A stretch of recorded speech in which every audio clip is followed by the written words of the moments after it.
Hello everyone, welcome to police वाला classes. तो कैसे हैं आप सभी? आई होप सभी ठीक हैं। तो हम पढ़ रहे थे बायोस्फीयर रिजर्व। तो बायोस्फीयर रिजर्व में हमने उसके जो जोन्स होते हैं और क्या होता है बायोस्फीयर रिजर्व प्रोग्राम, इंडिया में कब स्टार्ट हुआ, वर्ल्ड में कब हुआ, वहाँ तक हमने डिस्कस कर लिया था। तो दोबारा से एक बार देख लेते हैं, फिर हम इंडिया के जो बायोस्फीयर रिजर्व हैं उनके बारे में बात करेंगे। तो बेसिकली बायोस्फीयर रिजर्व क्या होता है, ये वो प्राकृतिक काफ़ी बड़े एरियाज होते हैं जिनको संरक्षित किया जाता है, जिनमें जो प्लांट्स और जो एनिमल्स हैं उन्हीं को नहीं, वहाँ पे जो आदिवासी लोग रहते हैं उनको भी संरक्षण प्रदान किया जाता है। वहाँ पे आपके जितने भी नेशनल पार्क्स भी हो सकते हैं, एक से ज़्यादा नेशनल पार्क और वाइल्ड लाइफ सेंचुरीज उसके अंतर्गत आती हैं। तो ये तटीय पारिस्थितिक तंत्र भी इसमें हो सकता है और इसमें टेरेस्ट्रियल यानी जो स्थलीय है वो भी हो सकता है। तो ये कुछ एरियाज होते हैं जिनको संरक्षित किया जाता है। तो अगर हम बात करें, ये वही है कि बायोस्फीयर रिजर्व को स्थलीय और तटीय पारिस्थितिक तंत्र यानी इकोसिस्टम जो है, ये वो क्षेत्र हैं जहाँ पे बहुत सारी जैव विविधता पाई जाती है। जैव विविधता यानी बायोडाइवर्सिटी, अलग अलग तरह के जीव जंतु, पेड़ पौधे। तो उन जो एरियाज हैं उनको प्रोटेक्टेड किया जाता है। और एक ऐसा नहीं है कि बस प्लांट्स और एनिमल्स ही वहाँ पे होते हैं, वहाँ पे आदिवासी लोग भी रहते हैं। उनके बीच में एक बैलेंस बना के एक संरक्षण प्रदान किया जाता है उनकी संस्कृति सभ्यता को भी, जो लोग वहाँ पे रहते हैं। तो इससे क्या होता है कि स्थायी रूप से जैव विविधता के संरक्षण को बढ़ावा देते हैं। अगर हम बात करें अंतर्राष्ट्रीय स्तर की, तो अंतर्राष्ट्रीय एक प्रोग्राम स्टार्ट होता है 1971 को, जो हमने डिस्कस किया था, मैन एंड बायोस्फीयर प्रोग्राम, जिसका नाम है MAB, जो स्टार्ट किया जाता है 1971 में। तो उसके बाद इंडिया में स्टार्ट किया जाता है। इंडिया में 1986 में पहला बायोस्फीयर रिजर्व ओपन होता है नेशनल बायोस्फीयर रिजर्व प्रोग्राम के तहत। तो ये चीज़ें रही हैं आपकी वर्ल्ड में जो हुआ है। और फिर इंडिया में, अगर इंडिया की बात करें तो 1986 में सबसे पहला कौन सा था? सबसे पहला था नीलगिरी, जो आपका क्षेत्र है उसमें स्थापित किया गया, जो 3 राज्यों तमिलनाडु, केरल और कर्नाटक में को कवर करता था। ये वहां पे किया गया। तो अभी हम देख रहे हैं इंडिया के बायोस्फीयर रिजर्व्स 3 जोन में डिवाइडेड रहते हैं। बायोस्फीयर वो हम पढ़ चुके हैं। इनर मोस्ट जो होता है उसको क्या बोलते हैं? उसको बोलते हैं कोर जोन। फिर उससे बाहर जो होता है वो होता है बफर जोन, और सबसे आउटर जो होता है वो होता है ट्रांजिशन जोन। तो ये 3 जोन्स में डिवाइडेड रहता है आपका क्या बायोस्फीयर रिजर्व, जिसमें अलग अलग आपके काम होते हैं। यहाँ पे सिर्फ रिसर्च होगी, यहाँ पे ह्यूमन इंटरफेरेंस बिल्कुल नहीं होगा। फिर अगर बफर जोन की बात करें तो यहाँ पे टूरिज्म होता है और कुछ लोगों की आवागमन हो सकता है, रिसर्च के कार्य होते हैं। तो ये रहता है आपका बफर जोन में। ट्रांजिशन जोन की बात करें तो यहाँ पे कुछ रियायतें दी जाती है। यहाँ पे जो आदिवासी लोग हैं उनके घर होते हैं और ये सब चीज़ें यहाँ पे रहती है।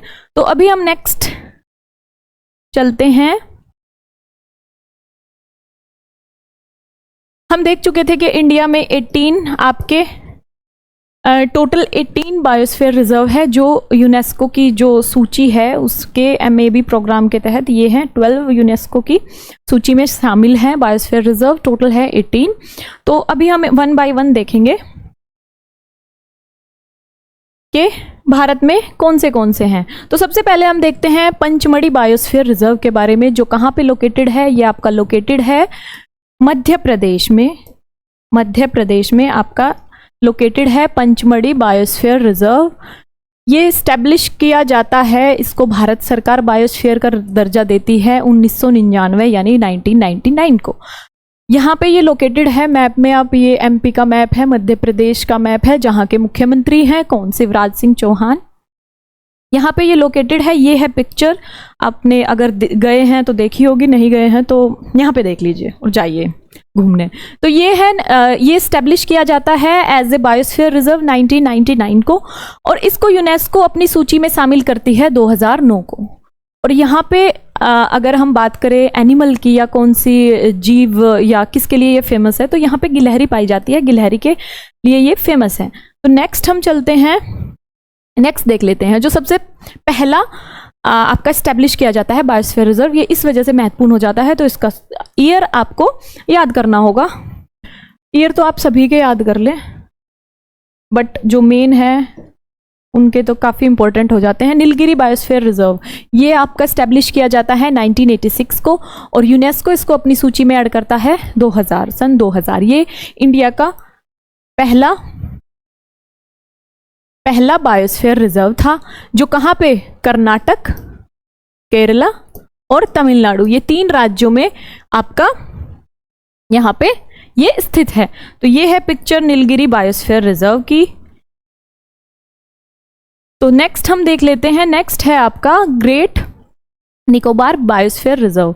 ये आपका, आप नाम से ही समझ गए होंगे अभी तक, स्टेट के नाम भी आपको याद रखने हैं, ईयर याद कर लेंगे और ये याद कर लेंगे कि ये यूनेस्को की सूची में शामिल है या नहीं, क्योंकि 12 शामिल है और 6 आपके नहीं है, टोटल है 18। तो ग्रेट निकोबार बायोस्फीयर रिजर्व आपका अंडमान निकोबार द्वीप समूह में है। अगर बात करें ये कब ऐड किया जाता है, तो 1989 को इसको ऐड किया जाता है और यूनेस्को की सूची में शामिल किया जाता है 2013 को। ये फेमस है जलीय घड़ियाल के लिए, यहाँ पे जलीय घड़ियाल पाए जाते हैं। ये फेमस की अगर बात करें कि जलीय घड़ियाल किस बायोस्फीयर रिजर्व में पाए जाते हैं, कौन सा फेमस है, तो आप सीधा मार्क करेंगे great Nicobar biosphere reserve. Next हम देखते हैं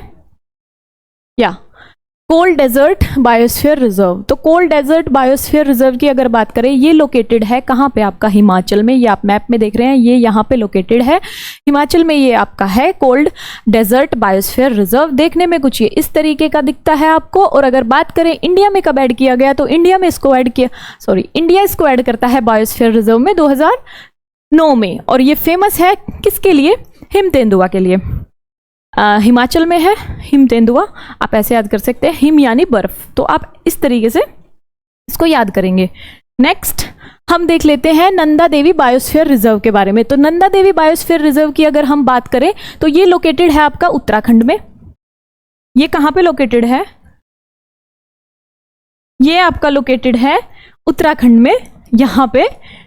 तो इसको ऐड किया जाता है इंडिया के जो बायोस्फीयर रिजर्व प्रोग्राम है उसमें 1988 को। और अगर यूनेस्को की बात करें, यूनेस्को इसको ऐड करता है 2001 में। यहाँ पे भी आपका अगर इसकी फेमस की बात करें, तो ये आपका फेमस है हिम तेंदुए के लिए। तो ये यहाँ पे हिम तेंदुआ पाया जाता है। ये आप पिक्चर देख रहे हैं जो बहुत ही खूबसूरत सी है। तो नंदा देवी, जो लोग घूमने गए हैं उनको पता होगा, तो उन्होंने देखा होगा आप, बट यहाँ देख लो, लाइव नहीं देखा है तो। नेक्स्ट चलते हैं Achanakmar biosphere reserve, Achanakmar Amarkantak biosphere reserve. तो ये अमरकंटक की पहाड़ियाँ आपने सुना होगा, यहाँ भी आप देख रहे हैं जो बड़ी सुंदर सी है। ये आप एक झरना देख रहे हैं यहाँ पे। तो अच्छी अच्छी पिक्चर्स हमने लगा दी हैं कि आपको थोड़ा सही फील हो। तो ये आप मैप में देख रहे हैं, तो ये इसको ऐड किया जाता है, इसकी लोकेशन आप वहाँ पे मैप में देख रहे हैं। तो इसको ऐड किया जाता है इंडिया के द्वारा बायोस्फीयर रिजर्व की लिस्ट में 2005 में, और यूनेस्को इसको ऐड करता है 2012 में। तो नेक्स्ट देखते हैं, तो ये है gulf of Mannar biosphere reserve. ये आप पिक्चर देख रहे हैं, गल्फ ऑफ मन्नार, ये इंडिया का मैप है, ये तमिलनाडु, इधर केरला, और यहाँ पे आपका है श्रीलंका। तो श्रीलंका और तमिलनाडु के बीच में जो ये एरिया है, इसको बोला जाता है गल्फ ऑफ मन्नार। तो यहाँ पे ये लोकेटेड है आपका बायोस्फीयर रिजर्व, और ये ऐड किया जाता है इंडिया के जो बायोस्फीयर रिजर्व है उसकी लिस्ट में। कब ये ऐड किया जाता है, 1989 को, और यूनेस्को इसको ऐड करता है अपने बायोस्फीयर रिजर्व की लिस्ट में 2001 में। और अगर फेमस यहाँ का ऑर्गेनिज्म की बात करें, तो वो है आपका समुद्री गाय। समुद्री गाय के लिए ये फेमस है, क्या, गल्फ ऑफ मन्नार। और कहाँ पे ये लोकेटेड है, ये मैंने इसकी लोकेशन आपको बता दी है मैप में, और आप ये पिक्चर देखिए।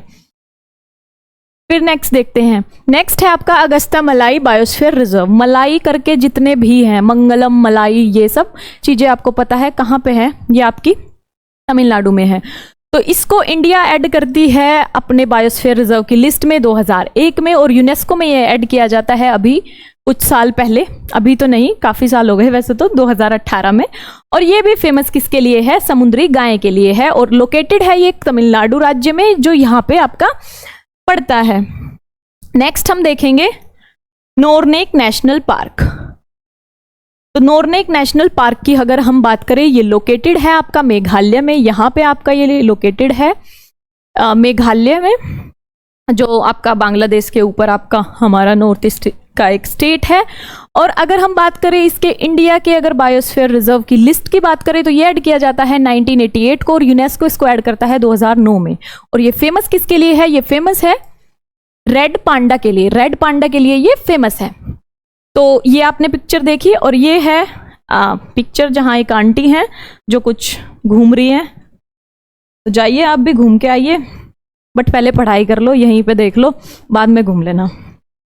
तो बात करते हैं सुंदरबंस बायोस्फीयर रिजर्व। सुंदरबन का नाम सभी ने सुना है, गंगा और ब्रह्मपुत्र विश्व का सबसे बड़ा डेल्टा बनाती है सुंदरबन। यहाँ पे आपका बांग्लादेश और ये आपका बंगाल, तो यहाँ पे ये सुंदरबन आपका जहाँ पे लोकेटेड है। अगर इसकी बात करें, इसको ऐड किया जाता है बायोस्फीयर रिजर्व की लिस्ट में 1989 को, और इसको यूनेस्को ऐड कर लेता है अपनी सूची में बायोस्फीयर रिजर्व की 2001 में। अगर हम बात करें यहाँ पे क्या फेमस है, तो वो सभी को पता है, रॉयल बंगाल टाइगर फेमस है सुंदरबन इनके लिए। तो नेक्स्ट पे चलते हैं, और नेक्स्ट हमारा रहेगा पन्ना बायोस्फीयर रिजर्व। ये नाम आपने पहले भी सुने हैं, पहले भी सुने लग रहे हैं। या तो वहाँ किसी पहाड़ी का नाम है, या किसी नेशनल पार्क का नाम है, या किसी टाइगर रिजर्व का नाम है। तो ये वही नाम है जो रिपीटेडली आपके आएंगे। आपको याद करने में प्रॉब्लम तो नहीं होनी चाहिए। ये आपको स्टेट ऑलरेडी पता है, आप याद क्या करेंगे? ईयर भी याद कर लेंगे आप, और ये किस लिए फेमस है, यहाँ पे कौन सा एनिमल है, वो सभी चीजें आप याद करेंगे। तो ये लोकेटेड है आपका मध्य प्रदेश में। ये है मध्य प्रदेश का मैप, ये आप देख रहे हैं पिक्चर्स। आपका पन्ना टाइगर रिजर्व भी है, तो ये रिजर्व इसी के अंदर आता है। इसके से ज्यादा कुछ और एरिया है जिसको ऐड कर दिया गया है इसमें, और इसको बोला जाता है पन्ना बायोस्फीयर रिजर्व। इसको ऐड किया गया है एज ए बायोस्फीयर 2011 में, और यूनेस्को इसको अपनी सूची में ऐड करता है अभी कोविड के टाइम पे 2020 में। और ये फेमस है सांभर और हिरन के लिए।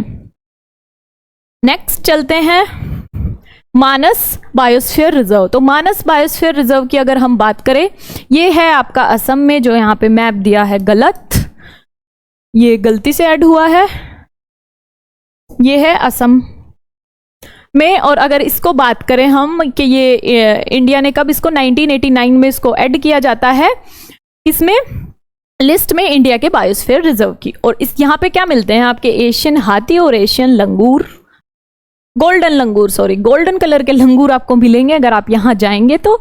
और ये है आपका कहाँ पे है? ये आपका है मानस बायोस्फीयर रिजर्व। ये आपका असम में पड़ता है, ये यूनेस्को की लिस्ट में अब तक शामिल नहीं हुआ है। तो नेक्स्ट देखते हैं। नेक्स्ट आपका है बड़ा ही सुंदर और बड़ा ही छोटा, सबसे छोटा। ये है लोकेटेड डिब्रू की अगर हम बात करें शिखोवा, ये है आपका असम में। यहाँ पे है आपका डिब्रू शिखोवा आपका बायोस्फीयर रिजर्व, और ये ऐड किया जाता है 1997 को। ये सबसे छोटा है, 765 किलोमीटर स्क्वायर इसका एरिया है, और ये है इसकी सुंदर सी पिक्चर। तो ये सबसे छोटा है। आप सबसे छोटा और सबसे बड़ा याद रखेंगे, स्पेशली याद रखेंगे कि सबसे छोटा कौन सा है, सबसे बड़ा कौन सा है, और आपका गोल्डन लंगूर के लिए कौन सा फेमस है, घड़ियाल के लिए कौन सा फेमस है, और 3 राज्यों में आपका कौन सा पड़ता है, वो सभी आपको पता होना चाहिए। तो नेक्स्ट हम देख लेते हैं सेसाचलम बायोस्फीयर रिजर्व। यहां पे ये पड़ता है, और अगर हम बात करें ये वहां पे लोकेटेड है मैप की अगर हम बात करें, ये है पिक्चर। और ये इसको यूनेस्को की लिस्ट में तो शामिल नहीं किया गया है। अगर इंडिया की बात करें, बायोस्फीयर रिजर्व ये बनाया जाता है 2010 में, और यहाँ पे स्लेंडर लोरिस जो एक एनिमल है वो यहाँ पे पाया जाता है। तो ये हमने बात की सेसाचलम बायोस्फीयर रिजर्व की। नेक्स्ट है गल्फ ऑफ कच्छ, यानी कच्छ का रण। ये सभी को पता होना चाहिए, लास्ट क्लास में भी हमने डिस्कस किया था। अगर मैप की बात करें, ये लोकेटेड कहाँ है, तो ये लोकेटेड है आपका गुजरात में। यहाँ पे आप देख रहे हैं, अगर दिख रहा है तो यहाँ पे ये लोकेटेड है गुजरात में। और इसको इंडिया की लिस्ट में ऐड किया जाता है 2008 में, यूनेस्को की लिस्ट में ये नहीं शामिल है। और इसका अगर एरिया की बात करें तो इसका एरिया है 12,454 किलोमीटर स्क्वायर इसका एरिया है। ये सबसे बड़ा आपका क्या है? बायोस्फीयर रिजर्व है। नेक्स्ट चलते हैं दिहांग दिबांग बायोस्फीयर रिजर्व की, जो पड़ता है आपका कहाँ पे, ये है आपका अरुणाचल प्रदेश में। ये है, आप मैप में देखेंगे ये यहाँ पे लोकेटेड है और इसको 1999 में ऐड किया जाता है इंडिया की बायोस्फीयर रिजर्व की सूची में। और इसका अगर एनिमल की बात करें तो ये है कस्तूरी मृग के लिए ये फेमस है। ये है पिक्चर और ये है मैप में इसकी लोकेशन।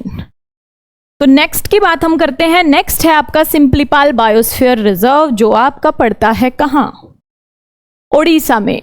ओडिशा में आपका पड़ता है बायोस्फीयर रिजर्व जिसका नाम है सिंपलीपाल, और ये ऐड किया जाता है 1994 में इंडिया की लिस्ट में, और फिर यूनेस्को इसको ऐड कर लेता है 2009 में, और ये रॉयल बंगाल टाइगर के लिए फेमस है। ये है इसकी पिक्चर, यहाँ पे ये लोकेटेड है यहाँ पे। तो नेक्स्ट हम बात करते हैं कंचनजंगा बायोस्फीयर रिजर्व की, जो कहाँ पे है, जो हाईएस्ट पीक ऑफ इंडिया है। ये हम बात कर चुके हैं पहले। ये है बड़ी सुंदर सी पिक्चर, ये है आपके लिए चेयर बेंच, तो आप जाइए और बैठिए यहाँ पे। तो ये यहाँ पे लोकेटेड है सिक्किम। आपको ऐसे जो थंब के आकार का एक नेपाल और भूटान के बीच में जो स्टेट है हमारा, वहाँ पे ये लोकेटेड है, और इसको ऐड किया जाता है 2000 में, सन 2000 में, और 2018 में इसको यूनेस्को अपनी लिस्ट में ऐड कर लेता है। और ये फेमस है लाल पांडा के लिए। नेक्स्ट पे चलते हैं। ये हमारा होता है कंप्लीट। इसी के साथ हमने डिस्कस किए 18 बायोस्फीयर रिजर्व, 18 बायोस्फीयर रिजर्व्स जो इंडिया के बायोस्फीयर रिजर्व की लिस्ट में शामिल है, लेकिन उनमें से कुल 12 ही आपके शामिल हैं यूनेस्को की लिस्ट में। वहाँ पे कौन सा एनिमल फेमस है ये सब हम डिस्कस कर चुके हैं। बायोस्फीयर रिजर्व क्या है, कब स्टार्टिंग हुई, इंडिया में पहला कौन सा था, इसके जोन कैसे होते हैं, कौन इसका स्टार्टिंग कहाँ से हुई, इंडिया में कब से हुई, और कौन से इसमें शामिल है, ये सब हम पढ़ चुके हैं। अभी हम देख लेते हैं कुछ जरूरी पॉइंट्स। सारे हमने अलग अलग आपके स्टेट वाइज मैप के थ्रू हमने डिस्कस कर लिया है। अभी हम देख लेते हैं जरूरी पॉइंट्स। तो ये स्टार्ट किया जाता है यूनेस्को के द्वारा 1971 में, ये हमने देख लिया था। और किया गया था किसी भी देश में बायोस्फीयर रिजर्व का चुनाव राष्ट्रीय सरकार की तरफ से किया जाता है। देश वाले जो हैं वो नॉमिनेट करते हैं बायोस्फीयर रिजर्व की कैटेगरी में, फिर वो नॉमिनेशन के लिए नॉमिनेट करने के बाद भेज दिया जाता है यूनेस्को को। उसके बाद यूनेस्को ऐड करती है अपनी सूची में बायोस्फीयर रिजर्व्स जो उनको ऐड करने होते हैं। बट अगर इनिशियल स्टेज की बात करें तो जो देश की सरकारें होती हैं वो इसको नॉमिनेट करती है, ऐड करती हैं और इसको नामित करती हैं कि ये बायोस्फीयर रिजर्व हमारे हैं, तो वो नॉमिनेशन के लिए भेज दिए जाते हैं फिर यूनेस्को के पास। फिर हम बात करते हैं दुनिया का पहला बायोस्फीयर रिजर्व की अगर बात करें तो ये 1979 में स्थापित किया गया था। प्रोग्राम स्टार्ट किया जाता है 1971 को, जिसका नाम था MAB, man and biosphere reserve. फिर उसके बाद 1979 में पहला स्थापित किया जाता है। उसके बाद फिलहाल की अगर हम बात करें तो 134 देशों में लगभग 738 बायोस्फीयर रिजर्व है जो बढ़ रहे हैं टाइम के साथ। ये डाटा स्टेबल नहीं होता है तो इसको याद करने का भी कोई फायदा नहीं है। अगर इंडिया की बात करें वो आपको पता होना चाहिए न्यूली कौन से ऐड किए जा रहे हैं या क्या है, वो आपका डाटा अपडेटेड रहना चाहिए। अगर हम बात करें भारत में बायोस्फीयर रिजर्व के द्वारा मैन एंड बायोस्फीयर रिजर्व के तहत घोषित किए जाते हैं बायोस्फीयर रिजर्व 18। इंडिया में टोटल 18 है। इंडिया में अगर हम बात करें यूनेस्को के MAB प्रोग्राम के तहत अगर यूनेस्को की लिस्ट में हम बात करें तो है 12 बायोस्फीयर रिजर्व ऑफ इंडिया। तो ये थे total biosphere reserves of India और उनके बारे में हमने देखा, चीजें पढ़ी। तो इसी के साथ ये टॉपिक हम ख़त्म करते हैं। बाकी अगर आपको PDF चाहिए तो आप PDF के लिए हमारा टेलीग्राम चैनल ज्वाइन करेंगे जिसका नाम है पुलिस वाला क्लासेस। तो ये आप ज्वाइन करेंगे और जाएंगे यहाँ पे और आपको यहाँ पे हर सब्जेक्ट की PDF आपको क्लास के बाद प्रोवाइड कर दी जाती है। तो ये था आज का टॉपिक हमारा जो हमारा ख़त्म हो गया। नेक्स्ट क्लास में हम नए टॉपिक के साथ चीज़ें डिस्कस करेंगे। तो तब तक के लिए पढ़िए आप और अपना ध्यान रखिए। Thank you.